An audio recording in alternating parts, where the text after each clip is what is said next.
সম্মানিত উপস্থিতি, আজকে বড্ড মনে পড়ছে চট্টগ্রাম নয়, বাংলাদেশ নয়, সারা বিশ্বের মধ্যে কোরআনের পাখি খ্যাত হযরত আল্লামা দেলোয়ার হোসেন সাঈদীকে, যিনি এই তাফসীরুল কোরআন মাহফিল সারা দেশের মধ্যে একটি বর্ণাঢ্য আয়োজনের মাধ্যমে হাজার হাজার লক্ষ লক্ষ মানুষকে মুসলমান বানাতেন। শুধু তাই নয়, বিপদগামী সমস্ত যুব সমাজকে নামাজি বানাতেন তিনি।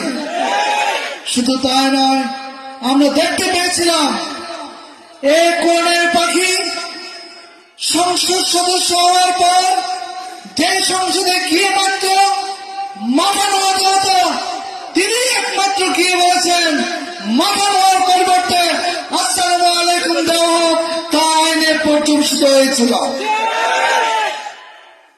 প্রিয় ভাইরা আমার, এমন একটি কোরআনের বুলবুল, কোরআনের পাখিকে মিথ্যা অপবাদ দিয়ে পয়জনের মাধ্যমে তাকে হত্যা করা হয়েছিল।